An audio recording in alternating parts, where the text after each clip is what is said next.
Yesu angawa mikolo nyonso ye ayebi bomoi na ngai atana butu atana moi ye Yesu angawa mikolo nyonso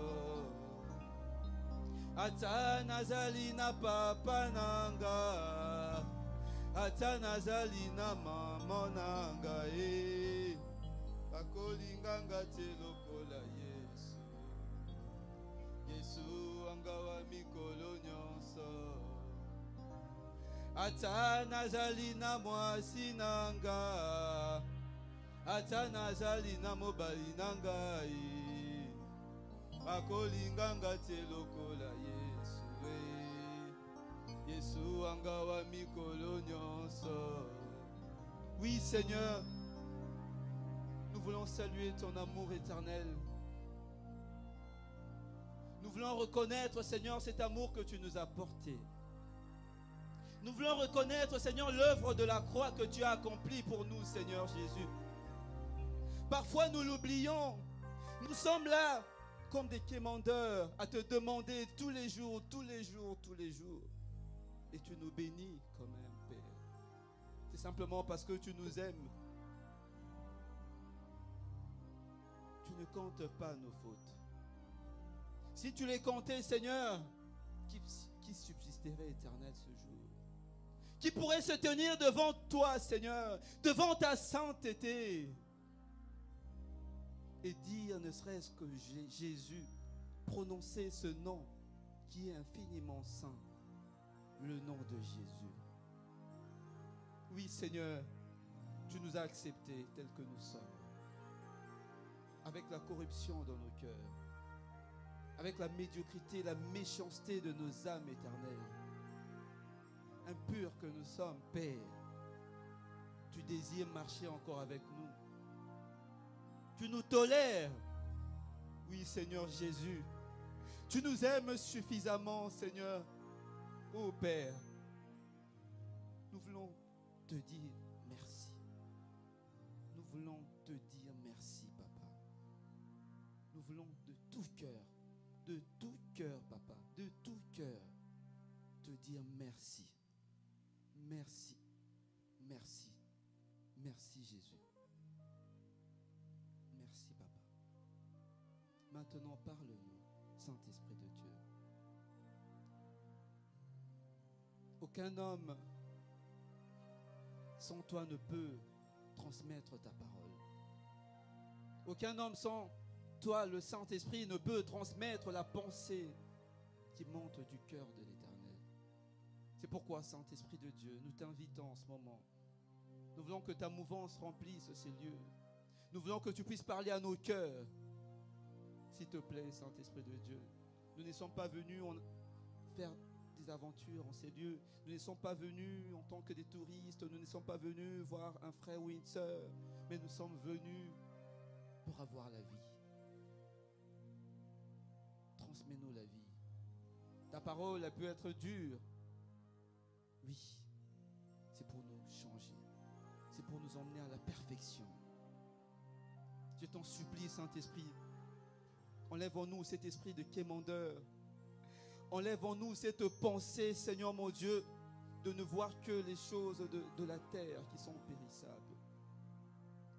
Tu as dit que le monde passe, et celui qui s'attache au monde passe avec le monde. Mais nous ne sommes pas de ceux qui passent. Nous sommes de ceux qui vivent éternellement avec toi. Laisse qu'au travers de ta parole, que nous puissions vivre éternellement. Donne-nous de nous rapprocher de plus en plus de toi. Saint-Esprit de Dieu, l'Assemblée et moi, s'il te plaît, nous te prions de recevoir ces acclamations. Ces acclamations pour toi, Saint-Esprit. Ces acclamations sont pour toi, Saint-Esprit. Reçois ces acclamations de la part de tout celui qui respecte ton autorité, de tout celui qui pousse de cris de joie pour toi, Saint-Esprit de Dieu. Toi, l'Esprit de vie, l'Esprit qui a ressuscité Christ d'entre les morts, l'Esprit de l'Éternel, l'Esprit du Père.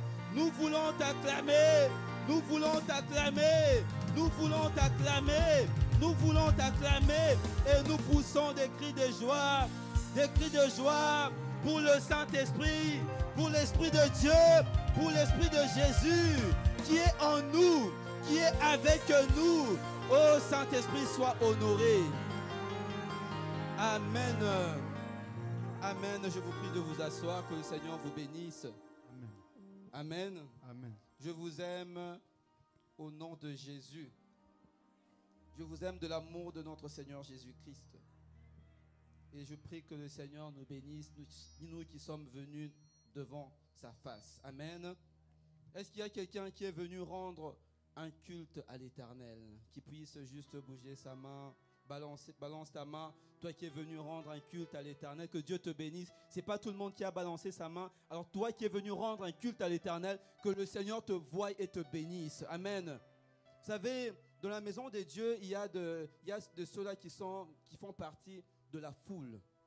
Alors il faut que tu fasses de ton mieux pour quitter la foule. Qu'on ne t'appelle pas membre de la foule. Vous savez, quand Jairus est allé à la rencontre de Jésus pour les supplier, « Maître, viens sauver mon enfant qui est sur le point de mourir. » Et Jésus lui a dit, « Oui, j'irai avec toi. » La Bible nous dit qu'il y avait la foule qui suivait Jésus, sans savoir pourquoi ils suivaient Jésus. Mais il y avait un Jairus qui avait un but. Il savait pourquoi est-ce que j'ai suivi Christ. Parce que je m'attends à quelque chose de sa part. Et je marche avec lui parce que je m'attends à quelque chose. Ne soyez pas de ceux-là qui suivent le mouvement. Et dans la maison de Dieu, malheureusement, plusieurs sont ceux qui suivent le mouvement. Ils sont là pour être là. Ils sont là, ils regardent. Ah, on a l'attaqué bien Théo aujourd'hui. Tu n'as pas vu sa tête? Oui, ce sont ceux qui suivent le mouvement. Mais si on est venu pour Jésus, je reste focus sur lui. Je reste focus sur sa parole. Je reste focus sur tout ce qui sort. Parce que même nous ne sommes pas venus perdre notre temps ici en ces lieux bien-aimés. Nous venons pour lui. Et la preuve en est que, à la fin, avant même que Jairus n'arrive avec Christ chez lui, il y avait une autre femme qui avait entendu que Christ passait par là.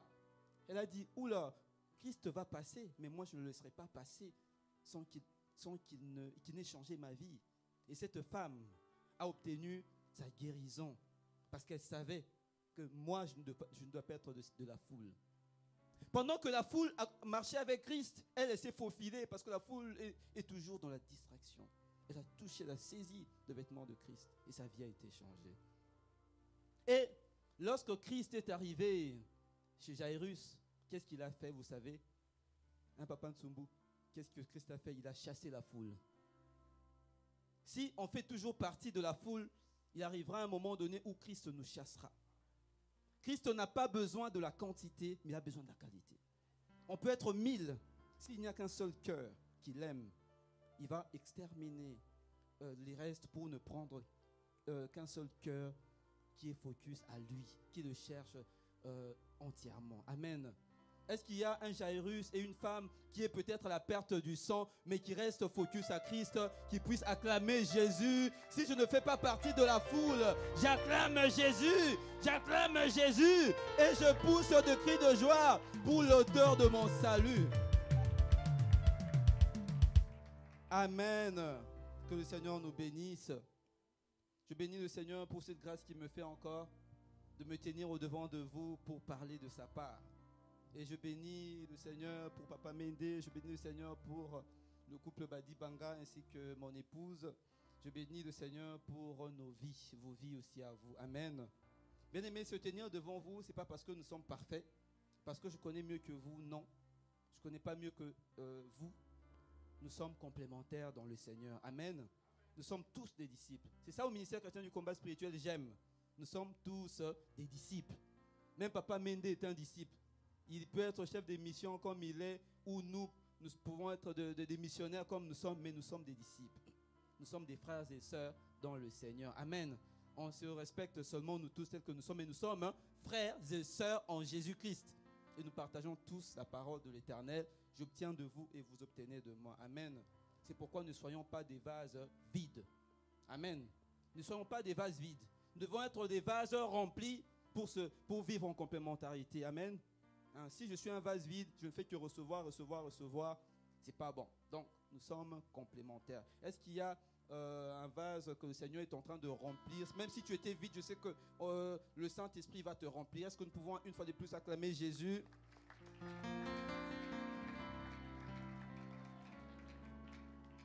Bien-aimés, depuis le dimanche dernier, nous sommes en train de voir un thème que le Seigneur nous a donné.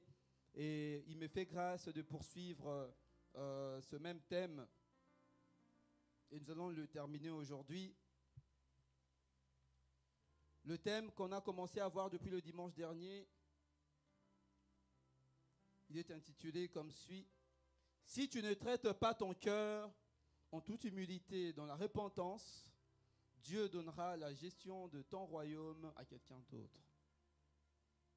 Donc je reprends le thème.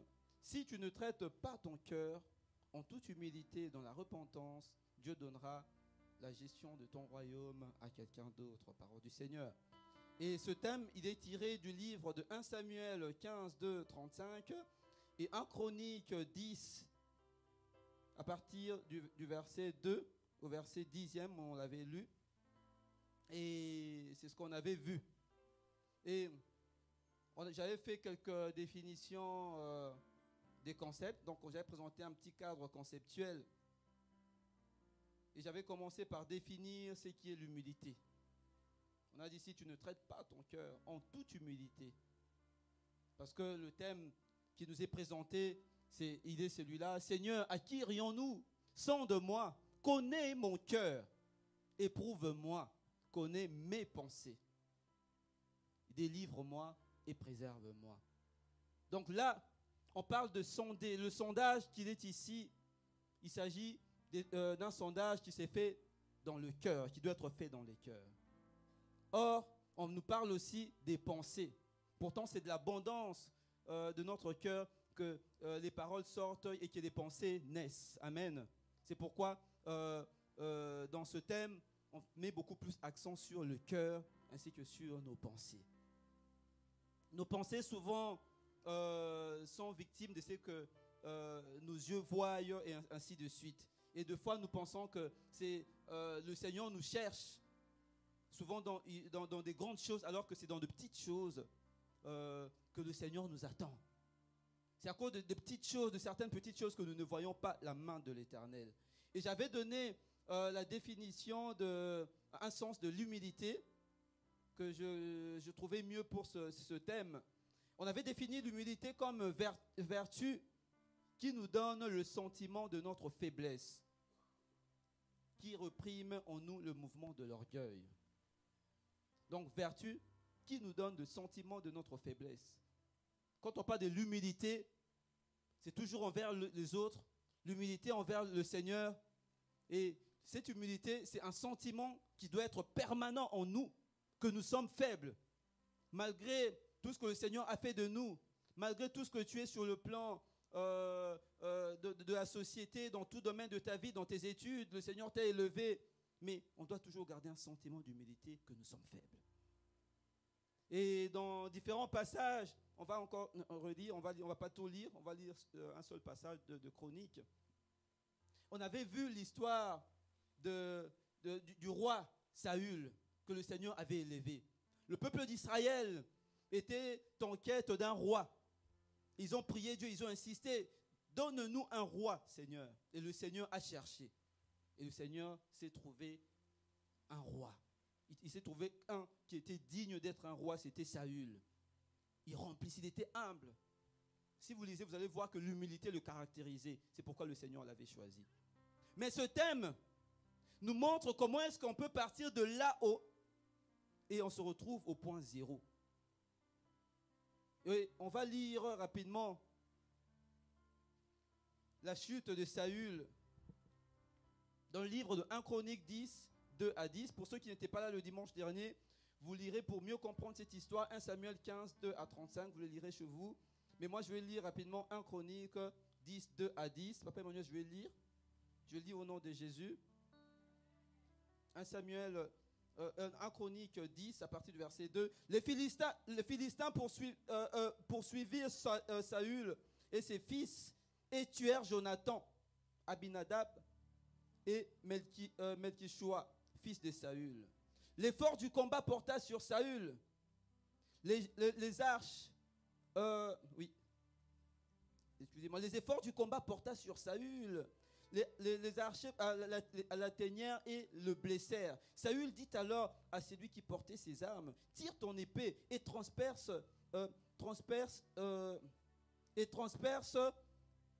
de peur que ces incirconcis ne viennent me faire subir leurs outrages. Celui qui portait ses armes ne voulut pas, car il était saisi de crainte. Et Saül prit son épée et se jeta dessus. Celui qui portait les armes de Saül, le voyant mort, se jeta aussi sur son épée et mourut. Ainsi périrent Saül et ses 3 fils. Et toute sa maison périt en même temps. Tous ceux d'Israël qui étaient dans la vallée, ayant vu qu'on avait fui et que Saül et ses fils étaient morts, abandonnèrent leur ville pour prendre aussi la fuite. Et les Philistins allèrent s'y établir. Le lendemain, les Philistins vinrent pour dépouiller les morts, et ils trouvèrent Saül et ses fils tombés sur la montagne de Giboa. Ils le dépouillèrent et emportèrent sa tête et ses armes. Puis ils firent annoncer ces bonnes nouvelles par tout le pays des Philistins à leurs idoles et au peuple. Le verset 10, ils mirent les armes de Saül dans la maison de leur Dieu et ils attachèrent son crâne dans le temple de Dagon. Parole du Seigneur. Est-ce que nous pouvons acclamer la parole du Seigneur? Bien-aimés, on nous parle de Saül, qui était un grand roi, qui était la bouche autorisée de l'Éternel, que le Seigneur avait trouvé digne d'accompagner Israël. Mais on a vu sa chute. Pourquoi est-ce que le roi Saül était tombé?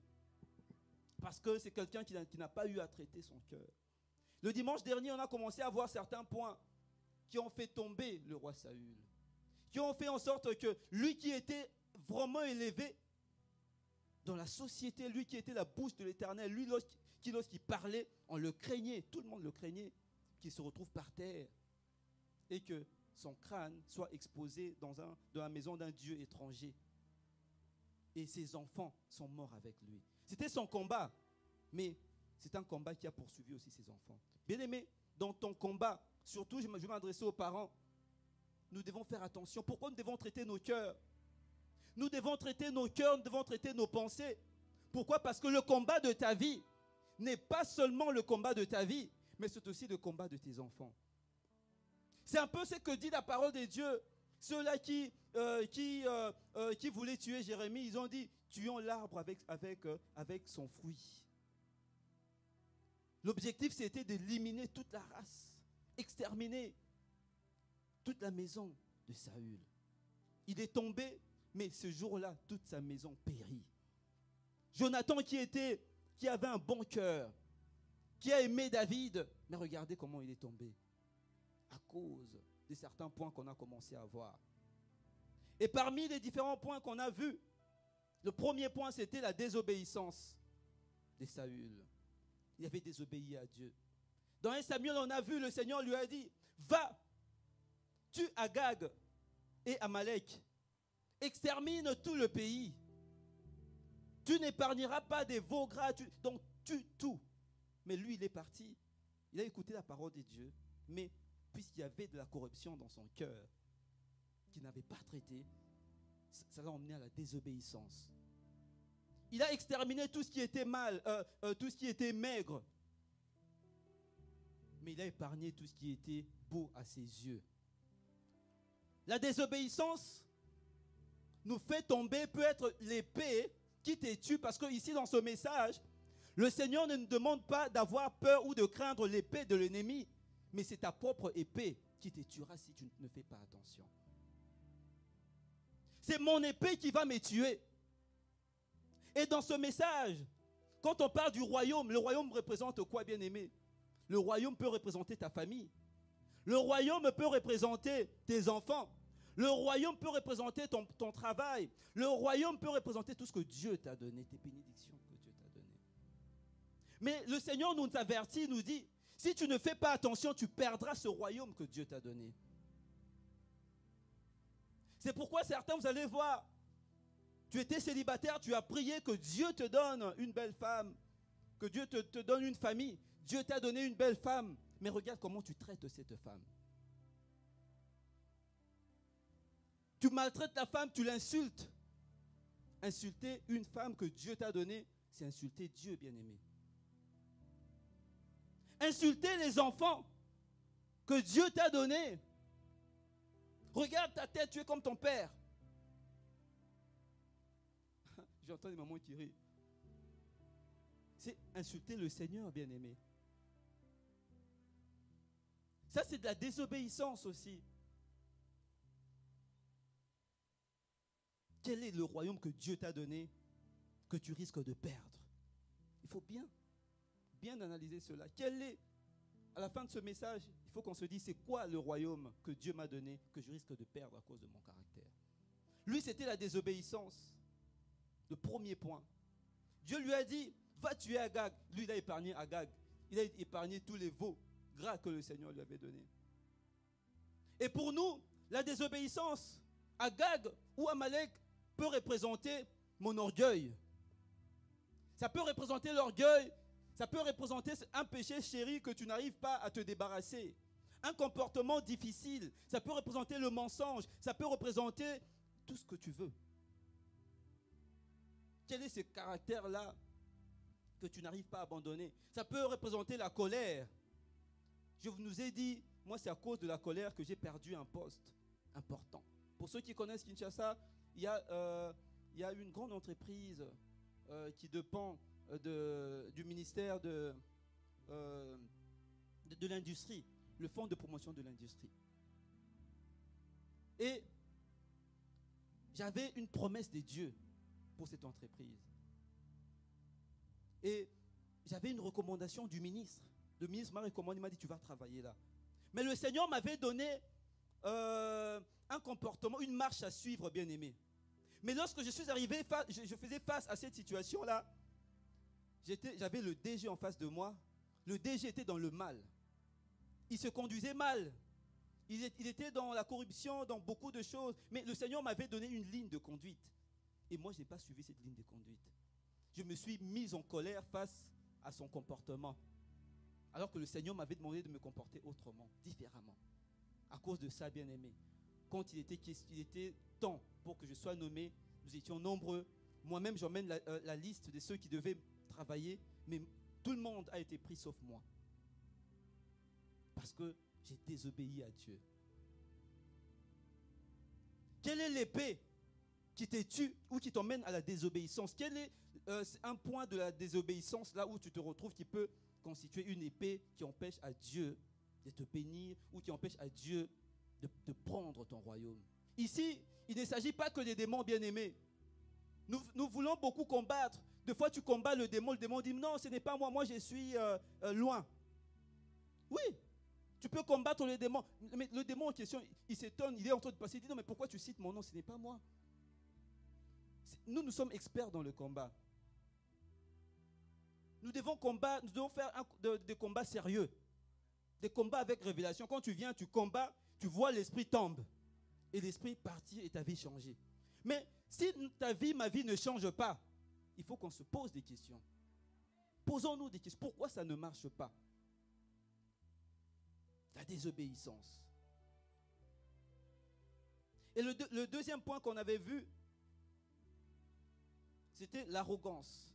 Et on avait dit l'arrogance et cette attitude hautaine et présomptueuse. On avait vu ça dans le verset 15 à 17, où il parlait de manière hautaine à Dieu, au prophète. Il dit, j'ai fait la volonté de Dieu. Et le Seigneur lui dit, le prophète lui dit, mais parle. Il dit, tais-toi, je te dirai ce que la volonté de Dieu dit sur toi. Il dit, parle avec arrogance. Et l'arrogance nous donne un sentiment d'ayant droit. Donc, c'est-à-dire, Dieu t'a béni, Dieu m'a béni, et je me dis que j'ai droit. C'est comme ça que je disais, Dieu t'a béni peut-être avec une bonne femme. Tu te dis, ben voilà, cette femme-là, je l'ai cherchée, et maintenant je l'ai. Et tu as fait des enfants, et maintenant tu la méprises, bien-aimé. Tu commences à la regarder avec dédain. Tu lui parles mal parce que tu penses que c'est un acquis. Dieu t'a donné un beau mari, et tu penses que c'est un acquis. Pour ceux qui étaient là la semaine, j'ai donné l'exemple d'un homme qui a pleuré dans le célibat. Dieu l'a béni avec une femme. C'était une femme qui craignait Dieu. C'était dans le pays de l'Est. Mais l'homme, il maltraitait tellement sa femme. Sa femme pleurait tout le temps. Tout le temps, elle pleurait. Elle avait des enfants. Jusqu'à ce qu'un jour, le Seigneur lui a dit, j'ai entendu tes pleurs et je vais t'emmener au repos, ma fille. La femme a parlé à son homme, mais l'homme n'a pas compris. Le Seigneur a averti, fais attention, je vais te reprendre ce royaume que je te donnais. La femme faisait la fierté de l'homme.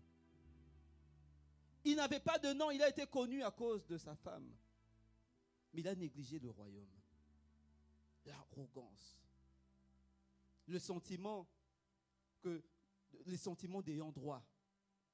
Et jusqu'à ce qu'un jour, il lui a suffi seulement de gifler sa femme. Petite gifle. Et la femme est partie. Il a perdu sa femme, elle est morte. Et aujourd'hui, l'homme se retrouve nulle part. Il a perdu tous ses enfants. Il se retrouve nulle part. Comment traites-tu ta femme? Comment traites-tu ton mari que tu as obtenu dans la prière par la grâce de Dieu? Comment traites-tu tes enfants, papa, maman? C'est des petites choses que nous négligeons. Comment te comportes-tu dans ce travail que Dieu t'a donné? Tu étais dans le chômage, tu as prié Dieu, il t'a donné du travail. Comment tu te comportes au travail? Des retards dans le travail. Ah, mais ces gens-là, ils m'énervent, ils sont comme ça. Mais quand tu priais Dieu, tu ne disais pas que Seigneur, ces gens-là vont m'énerver. Bien-aimé, Dieu, il est aussi dans de petites choses. Ne restons pas seulement dans chasser les démons. Là, il n'y a pas de démons. Tu es le propre démon de ta vie. Je peux être cette épée-là qui fait que je perds mon royaume. Saül s'est jeté sur son épée et son épée l'a tué. L'arrogance. Et nous avons dit, à propos de l'arrogance, comme c'est une attitude hautaine, alors que Saül avait un sentiment, il était humble, il avait une attitude d'humilité. Mais lorsque tu changes d'attitude, Dieu te fait perdre d'altitude. C'est comme ça qu'il était là, mais il est tombé. Regarde ta vie, bien-aimé. Est-ce qu'il y a eu un changement d'attitude qui t'a fait perdre d'altitude? Et tu ne comprends pas pourquoi je suis par terre. Je commence à chercher des démons, des sorciers dans ma famille. Non. C'est comme ça que maman Olingui, d'heureuse mémoire, a beaucoup insisté sur le savoir-vivre et le savoir-être. C'est très important dans la maison de Dieu. Il n'y a pas que les spirituels qui comptent.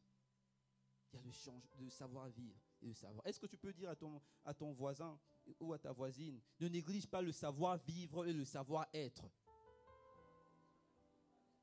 Même si c'est ton mari, hein, dis-le lui. Ne néglige pas le savoir-vivre et le savoir-être. Les jeunes, vous ne dites pas. Je vois les jeunes là, vous ne dites pas. Hein? Ne négligeons pas cela, bien-aimés. Est-ce que nous pouvons acclamer Jésus?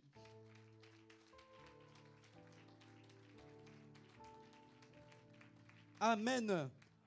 Le point troisième, on avait vu, c'était la rébellion. C'est sur ce point qu'on s'était arrêté. La rébellion. Vous savez, l'arrogance, c'est l'arrogance qui emmène la rébellion, l'esprit de rébellion. Lorsqu'on a ces sentiments-là d'un ayant droit, on pense que on peut se permettre de tout faire. La rébellion, c'est cet esprit qui nous emmène à ne pas consulter Dieu. Bien aimé, dans chaque chose que tu dois faire, même ton accoutrement, l'habit que je dois mettre le dimanche, je dois consulter Dieu. Seigneur, comment je dois faire? J'ai un problème avec mon frère, je dois consulter Dieu. Seigneur, comment dois-je aborder mon frère? J'ai péché contre lui, comment je dois l'aborder? Mais la rébellion nous emmène à ne pas réfléchir comme ça. On pense qu'on s'autosuffit. Je vais agir comme je veux. Je m'en fous. C'est ça l'esprit de rébellion. Et l'esprit de rébellion nous emmène à imposer notre volonté partout où on va. On ne veut plus consulter Dieu. On ne veut plus consulter même les autres. On n'a pas ces sentiments d'humilité, la rébellion. Et le point quatrième, on va aller rapidement.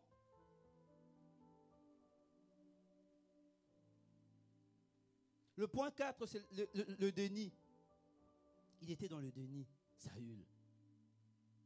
Le déni l'a emmené à perdre son royaume. Il nie même de n'avoir pas désobéi à Dieu. Lorsque le Seigneur a envoyé le prophète Samuel, il s'est précipité, avant même que Samuel ne lui pose la question, il dit, j'ai fait tout ce que Dieu m'a demandé. Mais qui t'a posé la question si tu as fait tout ce que Dieu t'a demandé? Alors qu'il n'avait pas fait tout ce que Dieu lui avait demandé.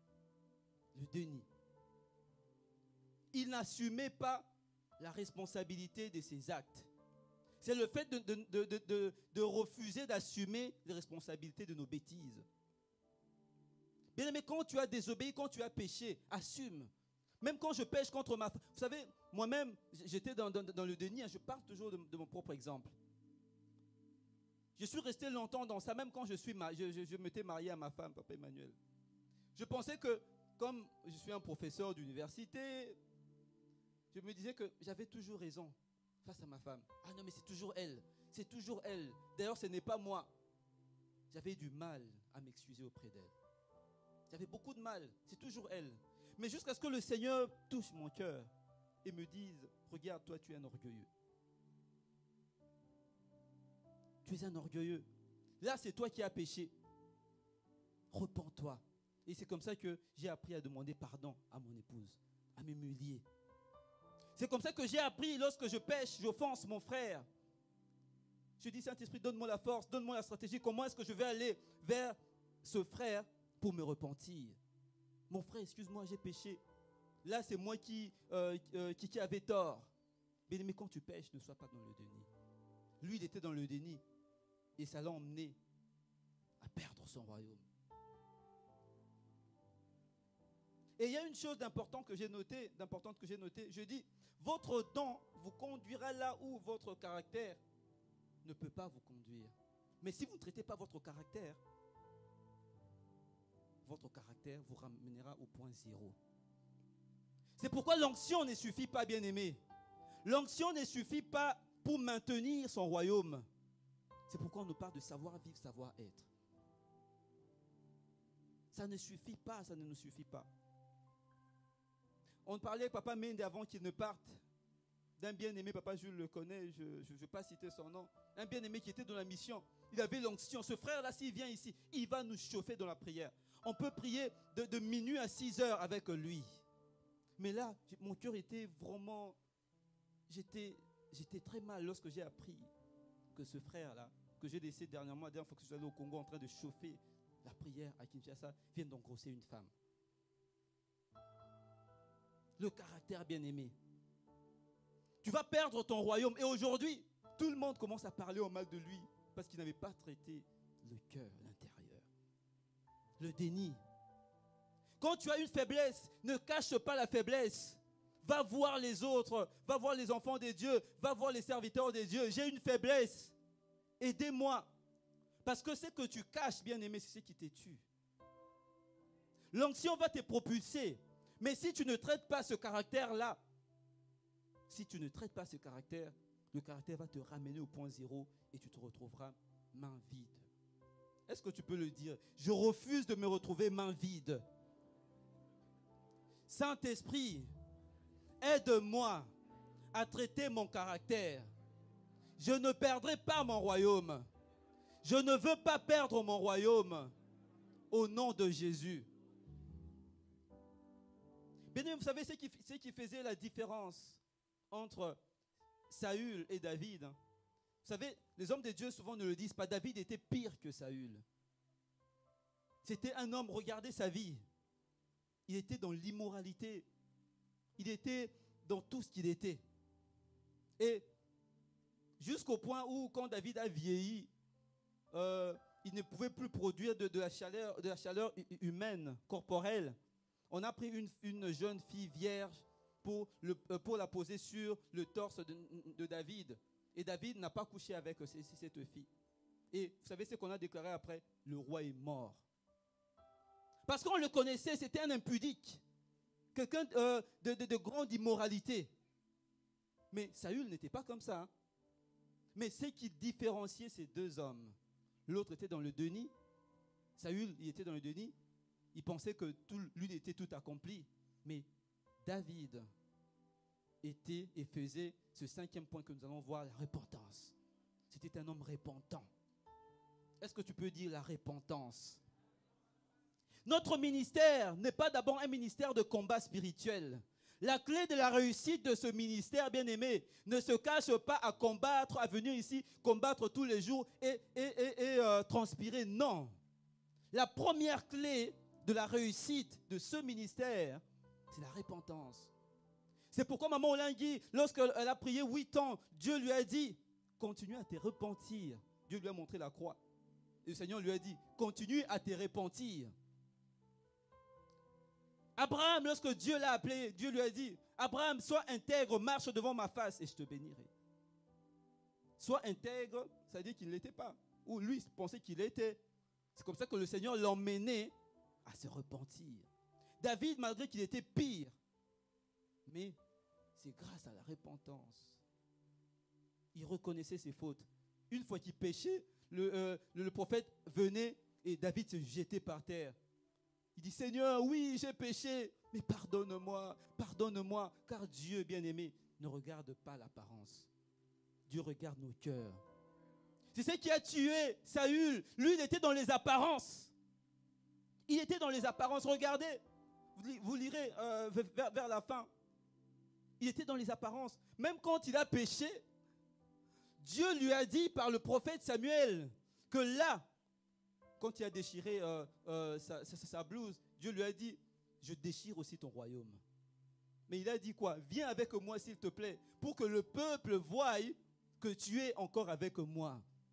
Ceux-là qui sont dans le déni sont dans les apparences.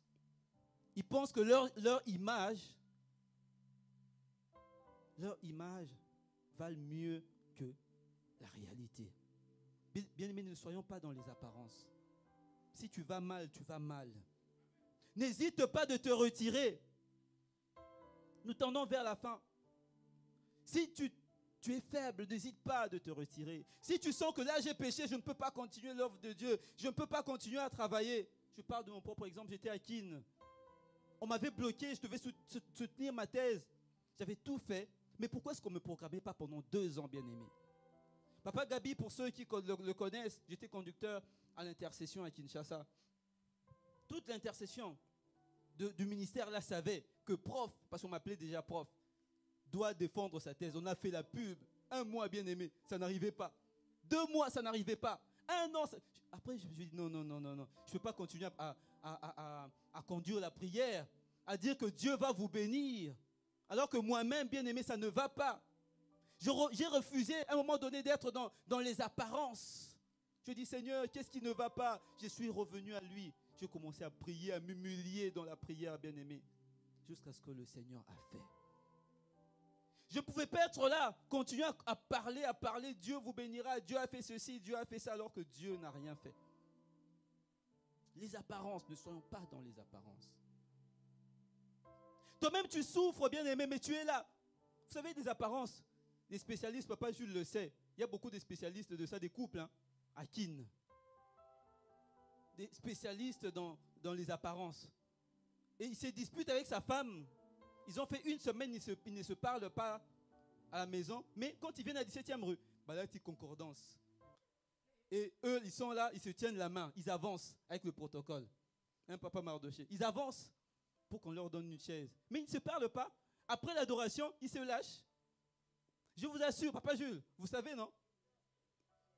Et il y avait des gens comme ça. C'est l'homme ou la femme qui va appeler maman. Maman, là-bas, ça ne va pas. Mais on vous a vu à l'adoration.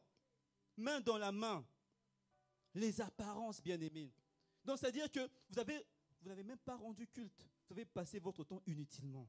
Vous avez perdu le carburant. Vous avez perdu votre énergie. Restez chez vous. Restez chez vous. Ne soyez pas dans les apparences, bien-aimés. Ça ne va pas à la maison. On t'appelle même pour conduire la prière. Papa même t'appelle pour conduire la prière. Papa, tu ne vas pas bien. Ne viens pas. Je ne viens pas parce que dans ma maison, ça ne va pas. Pourquoi est-ce que je vais conduire? Naboï. Je ne viens pas.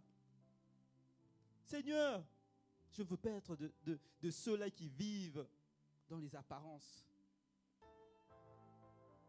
Ça m'arrivait avec ma femme. On s'est disputé. On s'est disputé, hein? Là, c'est un peu, on est un peu réduit.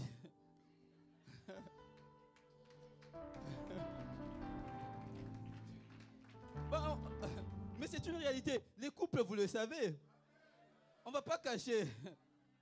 Il y avait des fois, on peut arriver en retard là, c'est parce qu'on s'est disputé. Alors je dis non, mais chérie, il y avait deux fois, on venait, on s'est tellement disputé, et je dis non, on ne va pas aller adorer Dieu comme ça, on fait demi-tour. Parce qu'on ne peut pas venir pour être dans les apparences, on est là, on danse, à un moment donné, je tiens sa main. Non. On fait croire que tout va bien alors que ça ne va pas. Ne soyons pas bien aimés dans les apparences. Amen, papa. Amen, papa.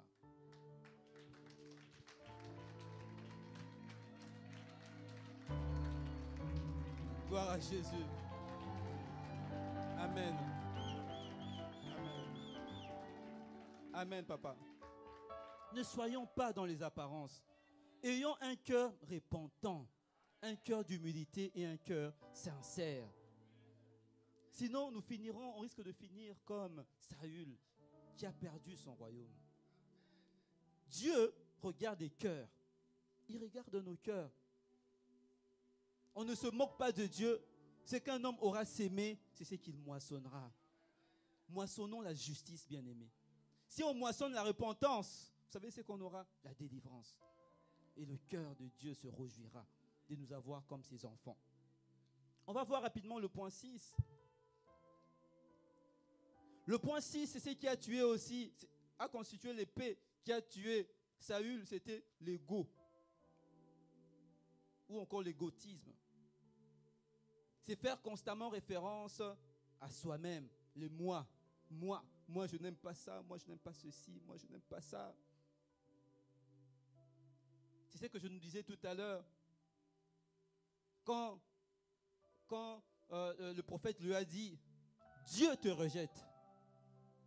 Et quand il a déchiré la robe du prophète, le Seigneur lui a dit, il lui a dit le prophète, de la même manière que tu as déchiré, disons, mon vêtement, Dieu déchire ton royaume. Mais vous savez ce qu'il a dit après? Ça me fait encore mal. C'est quoi? C'est que, il dit, va avec moi pour que le peuple pense que Dieu est encore avec moi. Il avait encore l'onction. Vous savez, hein, il a fait encore l'onction. La preuve en est qu'il a continué d'agir. Mais s'il avait le cœur de David, parce que Dieu ne cherche pas les apparences, Dieu c'est le cœur, il allait se jeter par terre. Oui, j'ai péché contre Dieu, Seigneur, aie pitié de moi. Mais pour lui, son image valait mieux que la réalité. C'est comme ça qu'on a dit, ne soyons pas dans les apparences. Nombreux ont déjà perdu Dieu. Nombreux ont perdu leur royaume, mais ils font semblant. Mais si tu as perdu ton royaume, cherche Dieu dans la repentance. Cherchons Dieu dans la repentance pour qu'il puisse nous restituer ce qu'on a perdu. Dans la repentance, Dieu peut nous faire grâce. Et on peut retrouver notre royaume. Ne soyons pas de ceux-là qui suivent le mouvement. Ne soyons pas de ceux-là qui veulent la fonction. Vous savez, Saül n'allait pas mourir, Papa Sumbu. Il n'allait pas mourir si seulement, parce que Dieu lui avait dit, ton royaume est fini. Si seulement il s'est retiré, il dit, je ne veux plus être roi. Il allait encore vivre, papa. Mais comme il voulait s'attacher à la fonction, être roi, toujours moi pour qu'on me voie. Bien aimé, là je vais m'adresser à ceux qui aiment la fonction, même dans la maison de Dieu. Nous voulons apparaître, nous voulons que moi, c'est moi qui sais, c'est moi, c'est toujours moi. La fonction. Tu peux avoir la fonction, mais tu n'as pas la main de Dieu sur toi. Et si tu veux la fonction sans l'onction ou la présence de Dieu, lui il voulait la fonction sans la présence de Dieu. Mais sache que ta chute viendra. Et quand Dieu va te faire chuter, ça va être un scandale. Un vrai scandale. Un vrai scandale. Il va t'humilier publiquement. Ne cherchons pas à bien aimer des fonctions. Cherchons la présence de Dieu. Même si je suis là derrière, même peu importe ce que je fais dans le secret, si j'ai la présence de Dieu en moi, c'est tout ce qu'il me faut. C'est tout ce qui compte pour moi. La présence de Dieu. La présence de Dieu. Elle est mieux que les fonctions. Même si on ne te voit pas. Même si on ne dit pas que toi tu es responsable de ceci. Même si on ne cite pas ton nom alors que c'est toi qui as fait du bien. Tais-toi, bien-aimé. Dieu, lui, l'a vu. Dans le ciel, ton nom est inscrit, on te cite. Bazotanga kombo na yo kuna dans le ciel. C'est ce qu'il nous faut, bien-aimés. Oublions la fonction. Et le dernier point, après nous allons prier, c'est le meurtre.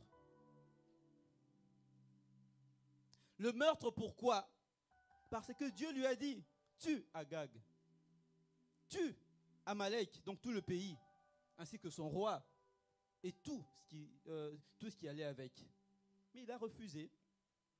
Il a tout conservé.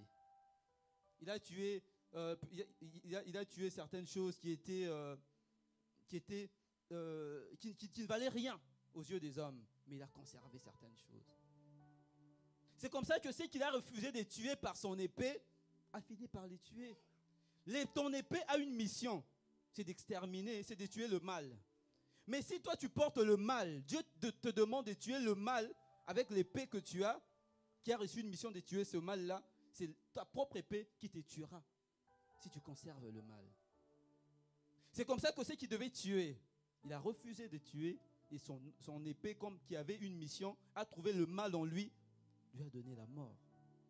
Regardons Caïn. Caïn, pourquoi est-ce que lui, c'était quelqu'un qui était dans l'agriculture? C'est parce qu'il ne voulait pas tuer un animal. Il ne voulait pas couler le sang. Mais comme il a refusé, parce que Dieu avait dit, tu donneras toujours le premier-né d'entre tes bétails. Mais lui, il a refusé, papa. Mais regardez, il a fait pire. Il a tué son frère.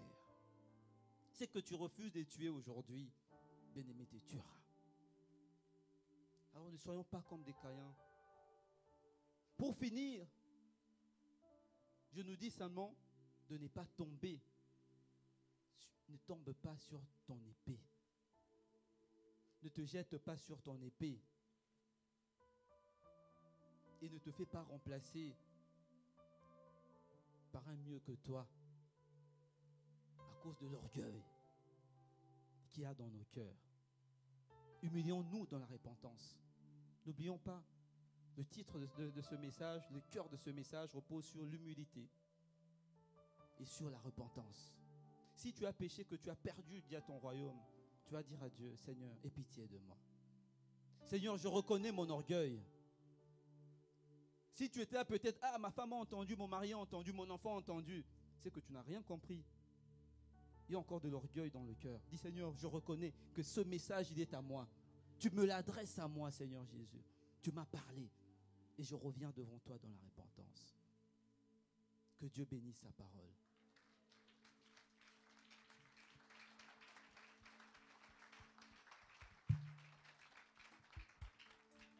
Et j'aimerais que les chantres nous conduisent dans une adoration à l'Éternel. Mais pendant que cette adoration passe, tu vas regarder ta propre vie. Tu vas dire, Seigneur, quel est le royaume que j'ai déjà perdu? Regarde-toi. Est-ce que j'ai bien traité ma femme? Est-ce que j'ai bien traité mes enfants? Est-ce que j'ai été juste dans mon travail? Dans ce royaume-là que Dieu t'a donné. Et je vais inviter Papa Jules pour nous accompagner aussi dans cette adoration. Pendant que toi et moi nous prions.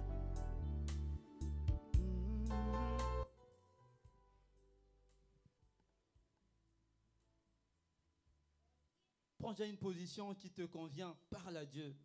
N'attends pas la chanson. Dis, Seigneur, je reconnais que tu m'as parlé. Tu as parlé à mon cœur. Nazongeli yo yawe mokonzi. Nazongeli yo nazongeli yo Nzambe ya motema Nzambe ya motema nanga mokonzi. Yawe Nzambe ya motema Nzambe ya motema Moninga malamu Moninga malamu Yawe mokonzi. Bien-aimé, si tu t'es Yonde retrouvé, moninga malamu tu vas t'approcher, Moninga bien-aimé. malamu Ce message nous concerne nous tous. yo On va dire à Dieu, Seigneur, je n'aimerais pas que que mon épée me tue demain. Kumama Seigneur, tu comptes beaucoup pour moi. Voilà pourquoi, Seigneur Jésus, je me tiens à tes pieds. Dans l'adoration, je pleure devant la face de Dieu.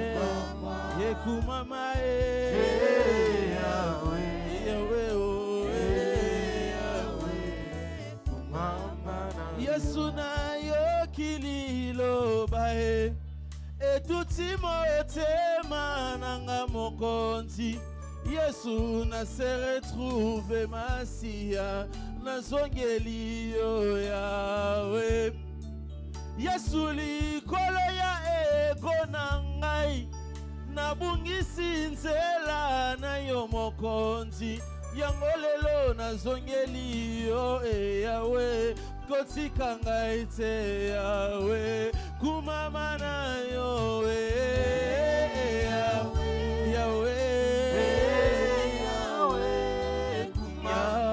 kumama yawe yawe yawe kumama na yo yawe yawe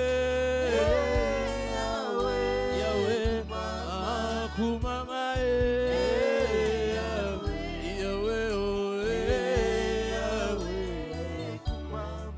likolo ya baposa motema nabungi nzela na yo mokonzi Yesu naboyi kozala ye lokola kaya yawe nalola yango nasopi motema ye liboso na yo masi ya mokonzi Yesu limisanga mwana ye nazali mwana na yo kumama na yo yawe yawe yawe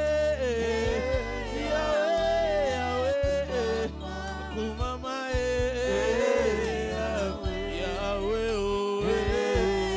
mosatwa lola kumama na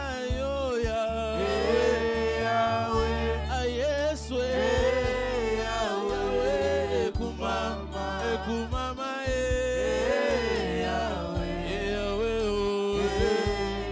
papa na lola kumama na yo yawe yawe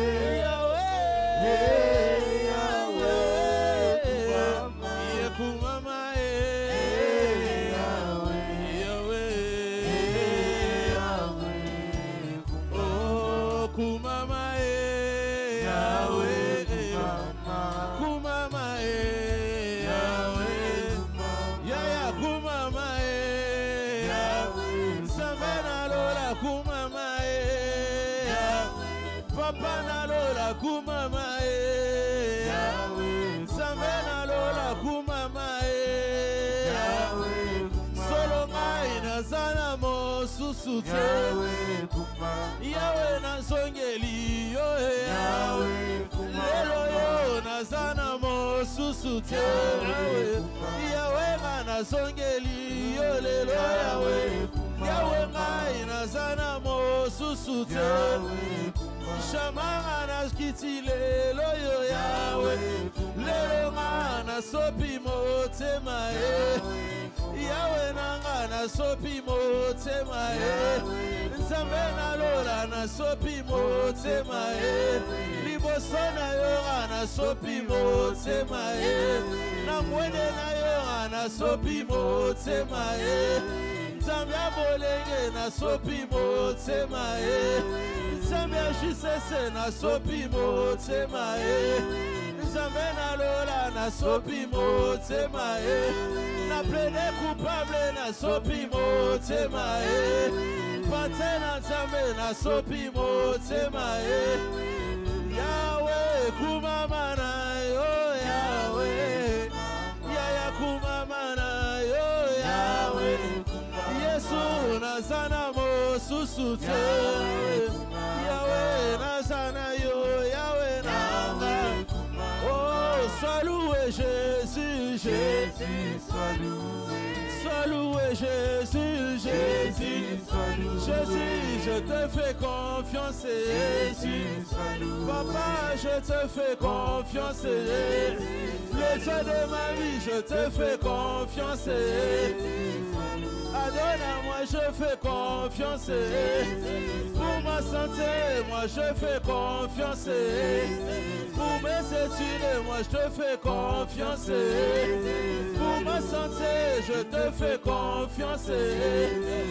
Yahweh, kumamana, yo Yahweh, emana chelo motemae, zamena lora na chelo motemae, naliloba oyo na chelo motemae, patsena zamena chelo motemae, mwanzamana na chelo motemae, Yahweh kumamana, yo Yahweh kumama.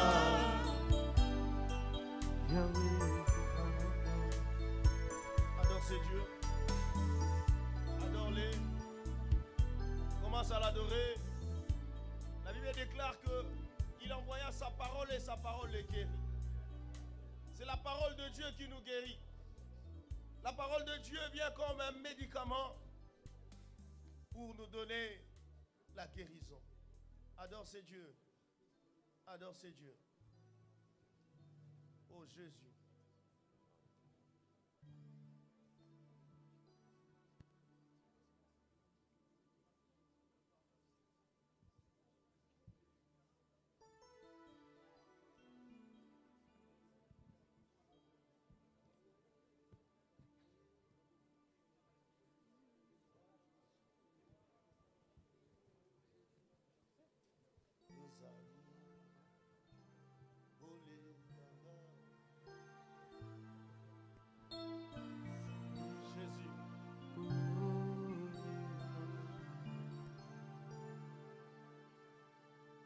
Yahweh, Yahweh, Yahweh, Yuzali, Ole Nangai. Yahweh, Yahweh, Yahweh, Yahweh, Yuzali, Ole Nangai. Kaina benga kayo ya ya e ya ya bale kebele Yesu yozali ole nangai. Kaina benga kayo papa e papa ya manebele Yesu yozali ole nangai. Nayembi Yahweh, Yahweh, Yahweh, Yahweh, Yozali, Yozali, Bole Nanga. Yesu na benga kayo elombe, elomba vitumba nanga. Yesu Yozali. Oh, toyembi Yahweh, Yahweh, Yahweh. Elombe Yesu, tu as le deux mains levées. Yesu Yozali, Natomoli maboko na gangi Yahweh, Yahweh. Elombe Yahweh, Yesu Elombe telema Yozali, Yozabole Ranga. Papa na kati ya kindoki alibota e Yesu yo bengi nga mosali na yo Yozali Papa pole na ngai. Yahweh na kati ya rebellion masiye Yesu yo lobeli ngai lelo Yesu yozali yaya pole. Natomboli maboko na gangi Yahweh, Yahweh,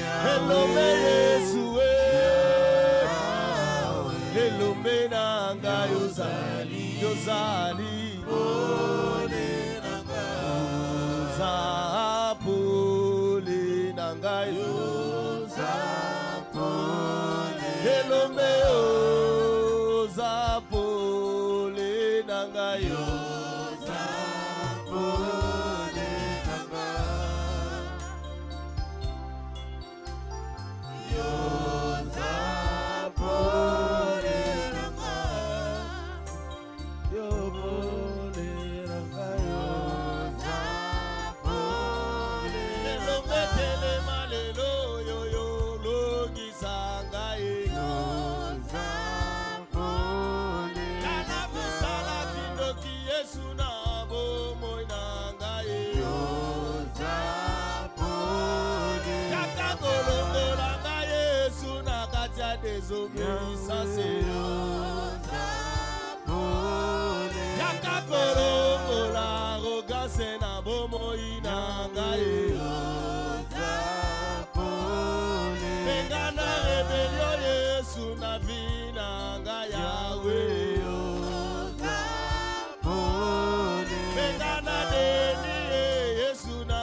T'adorons le Dieu capable.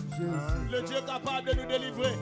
Le Dieu capable de nous sauver. Seigneur, si tu nous as appelés en ces lieux, c'est parce que, Seigneur, tu veux que ces choses puissent tomber de nos vies. Tu veux que ces choses puissent libérer nos vies. Tu veux que, Seigneur Jésus, nous soyons des gens, des hommes bénis. Éternel Dieu, lorsqu'on nous regarde, Éternel Dieu, Yahweh, qu'on voit à nous des modèles qui peuvent, Seigneur Jésus, qui c'est mon Dieu, mon roi, Yahweh, amener une nation à la gloire. Voilà pourquoi, Seigneur Jésus, nous voulons, Seigneur Jésus, te célébrer, le roi des rois en ces lieux, le Seigneur des seigneurs en ces lieux, le tout-puissant en ces lieux, l'unique et le véritable Dieu. La Bible déclare, tu envoyas ta parole et ta parole les guérit.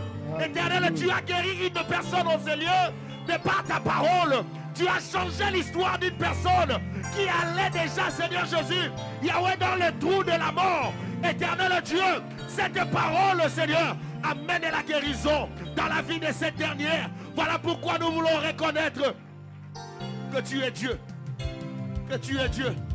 Nania kokaninayo. Amen. Nania zalokolayo. Amen. Ozali nzambe. Alléluia. Ozali nzambe. Alléluia.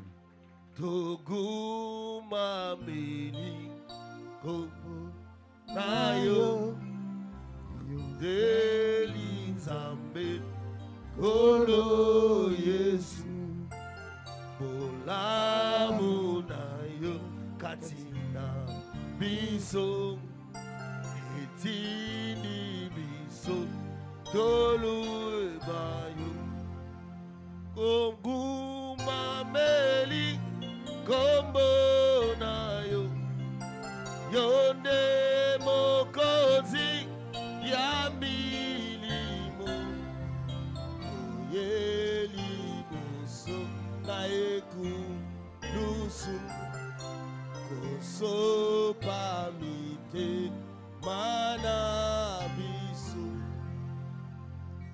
Yesu aye hawana se ela moko na mwana moko ebela moko na mwana moke Yesu kisima isonyo oh Yesu Yesu aye opesa bomo oh Yesu Yesu aye Yahweh hawana se Yesu Yesu aye opesa bomo oh Yesu mobikisi. Nous avons les mains levées. Yesu aye opesa bomo. C'est Dieu est venu te donner la vie. Toi tu ne mourras pas comme Saül. Toi tu ne mourras pas comme Saül. Toi tu ne vas pas mourir comme Saül. Toi tu ne mourras pas comme le membre de ta famille. Toi tu ne mourras pas comme ceux de la maison de ton père. Jésus, tu vas élever tes deux mains. Tu vas dire à Dieu, Seigneur, épargne-moi de la mort. Que la mort de mon épée ne m'atteigne pas. La mort qui vient dans la maison de mon père ne soit pas mon partage. Tu as les deux mains levées. Commence à parler à Dieu. Commence à dire à Dieu, Seigneur Jésus, je vais être cet homme éternel. Lorsque tu me regardes, Seigneur Jésus, je corresponds aux critères d'un enfant de Dieu. Jésus.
Jésus est en train de toucher le cœur d'une personne en ces lieux. Il y a la présence de Dieu pour changer le cœur d'une personne en ces lieux.